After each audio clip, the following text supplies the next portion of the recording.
Garen, we spent a lot of time talking about automations, and rightfully so, but 85% of our work is on promotional email. It is.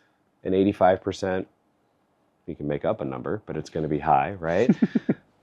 That's most of what we see in our inboxes are promotional emails from all these brands. I mean, the number of emails I get every day, I go, I'm in the business, and wow. I'm subscribed to far too many brands' promotional emails. Yeah. So the key is standing out. Yeah, great question. First off, how do you stand out? Great question. First off, let's talk about what promotional emails are. There's just, like everything else in email, there's a million different names for the same darn thing. Promotional emails, often called marketing messages, often called, sometimes still called newsletters, although newsletter can be a distinctly different thing. But these are the messages we are most familiar with and see most frequently in our inbox, right? Let's talk about the real purpose of a promotional message. And if we talk about its real purpose, we then can understand sort of what our rightful expectations should be as marketers of our promotional messages. A promotional message, at the end of the day, it's a reminder that you exist as a brand. It's planting your flag. It's a fleet in being. It's literally, its job is being there, keeping your brand top of mind, top of consideration. That doesn't mean you shouldn't expect people to engage, interact, click, and purchase from emails. They certainly will. But it's not a rightful expectation that a big chunk of your audience is going to convert with every single promotional email. Because at the end of the day, it's not really its job. In fact, you did mention a really solid metric, and I think you were spot on. Promotional messages typically account for around 85% or so of the total message volume that any program sends annually. But it only accounts for about 20% of the revenues earned through email annually for standard retail e-commerce. The vast majority is actually driven by our journeys, our automated messages. In fact, abandoned cart usually responsible for the biggest chunk of that. So, Or welcome. Yeah. So if we shouldn't rightfully expect our promotional messages to push that much revenue, what should we expect? Well, we talked about just being there, the reminder. It's that, again, top of mind, top of consideration. It's about when people are ready to come into cycle, when they are ready to convert, they wouldn't necessarily think about going anywhere else because you're there as a reminder. You're a frequent visitor, a frequent guest, a familiar face in their inbox. Okay? So you're talking about balancing the immediate performance against longer term performance. And we tend, as email marketers, to not do that. It's true, and it's not always our fault, right? We have a lot of pressure as marketers from the CMOs and the actual CEOs and everyone else who kind of lives above us. We are making these huge investments oftentimes in email platforms, creative, copy, strategy, and everything else, all the other sort of components of a MarTech stack that kind of help drive an email program. So there's a lot of pressure to get ROI back. ROI is not, the success of an email program shouldn't necessarily be measured campaign by campaign. We want to think of it in terms of customer life cycles, right? Which is why we've seen so many people shifting to, sort of LTV type of performance models. What is the lifetime value of a customer? What is the annual value of my customer life cycle? And that is right, in my opinion. I think that is how we should be looking at it. If you're trying to measure the success of your email program based on how this particular promotional campaign did or how that one did, you're going to be chasing a million different things in a million different directions because you're never really going to know what works. And the reason you're not going to know how well everything works is because everything works sometimes. Everything works until it doesn't, right?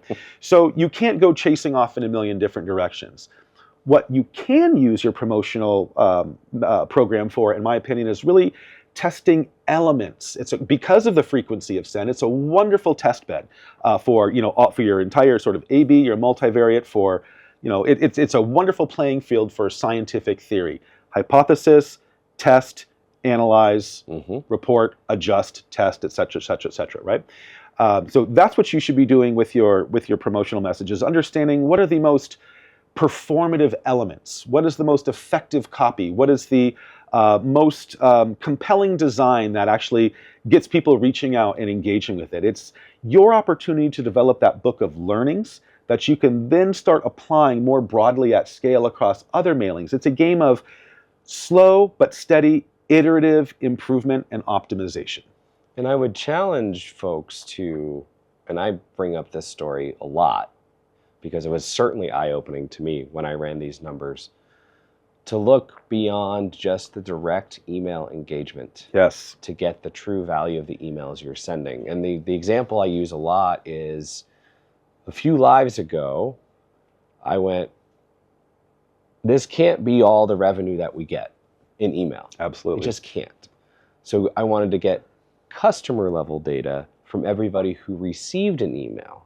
So I went to my data analytics team and I said, hey, give me everyone who got an email from us last week and ordered in any last click attribution channel 48 hours after the email went out. And then break it down by whether they opened the email or didn't open the email. Now this is pre-iOS 15, so opens were at least more accurate. They're never fully accurate, but it's certainly a lot closer than it is today. And 40% of the revenue that came from that audience came from people who didn't open the emails. And so in my mind, I went, okay, clearly there's branding value in being there. Just being there. Seeing the brand name in the from name, seeing the subject lines, keeping top of mind, like you said.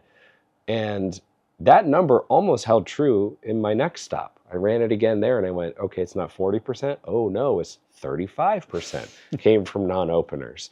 So there's email, there's the direct engagement with email, and then it is an ad. Yeah. It is an ad impression.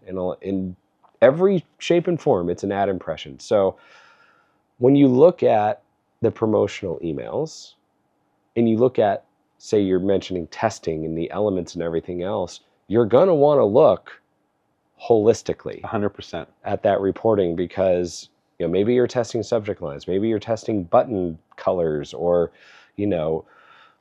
single column versus two column or whatever types of testing you want to do and whatever your hypothesis is. At the end of the day, you're saying, I believe that this test will perform in this way better, and then you measure it across the entire lifetime. Across the entire continuum. Yep. I'm glad we're talking about this because I don't think people really, A, understand this, and B, talk about it enough, right? I see too much fighting, too much backbiting over, first click attribution, last click attribution. It's all one. It's a single continuum. And each one of those aspects is a force multiplier for everything else. You cannot take one out of the mix and still have a highly successful program. They're all interdependent, right? This is a codependency. And so when we think about it from that perspective, and I understand first off why people kind of fight over attribution. A lot of it is about things like budget allocation and, where do we double down investment, where do we divest? And, my position on that is invest in all of it because it all works together, right? But still, I kind of understand why people would want to look at it that way. I think you really I love that you brought up the fact that, hey, when I looked at this, I'm seeing a lot of revenue from people coming who didn't even open the email. And that's important to think about. Think about how we as just taking our marketer hats off, how we as sort of private consumers, as human beings, as people, engage with email. It's very much a triage type of proposition, right? It's no different than a sort of emergency first aid. Triage is all about, when I go into an inbox, well, first off, I usually roll over at like 5-something a.m., grab my phone, and sort of sleepily look at my inbox. The first thing I look at is the sender name, right? And to your point, sometimes I don't even have to open it. It doesn't mean I don't like that brand. It just means, sometimes it means just the opposite. Hey, I know there's something good in here. I'll just check out their website later or whatever and see what's new. But the very first thing I look at is the sender name. And the thing that happens within that fraction of a second subconsciously in my head is this worth opening? Have I had a value-based, relevant, or otherwise satisfying experience from the sender in the past? And that's more of a step of qualification, because the next thing I look at, if the answer to that is yes, then I tend to look at the subject line. And if the answer is no, usually it's delete that message right off of the bat. But if the answer is yes, then I tend to look at the subject line. Oh, what's going on here today? Why should I open this message? That sort of immediate thing that happens right after that is this even if it's something of interest, is this something I should open or need to open now? Or is this something I save to open later? So just being there, gives me the intent of engaging with the brand, maybe not today, maybe not tomorrow, but soon. Yeah. Extending the value of that immediate message into a longer experience continuum. So let's summarize sort of what we talked about here with promotional emails.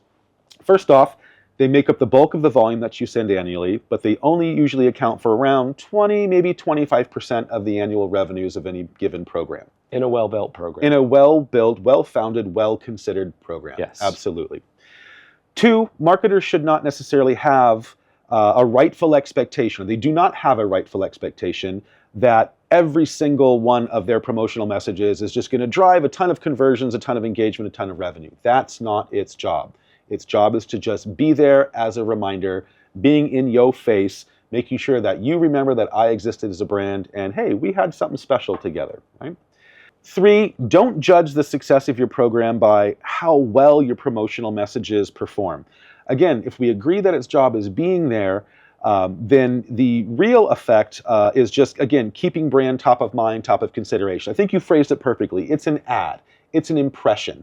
And even if it just sits there in the inbox and nobody opens it, in a large sense, it's done its job. 3, don't change your strategy or throw all of your tactics out the window necessarily based on the performance of a handful of promotional messages. If anything, the real opportunity for a brand marketer with promotional message is to use it as a laboratory, as a testing platform for theory. A/B, multivariate. Does this language style outperform this language style? Does this keyword outperform that keyword style or keyword? Does this layout work better than this one? Does this CTA treatment work better than that one, right? And we'll get into things like testing theory in another conversation. But that is the real sort of opportunity for a marketer with regard to promotional. Lastly, anything it does drive with regard to performance or revenue, think of that as a bonus on top of everything else. Not everyone's going to be in cycle to purchase every time you click the send button. The point is when they do come in cycle or when they are ready to purchase, they wouldn't think of going anywhere else because you're that familiar, consistent presence in their inbox.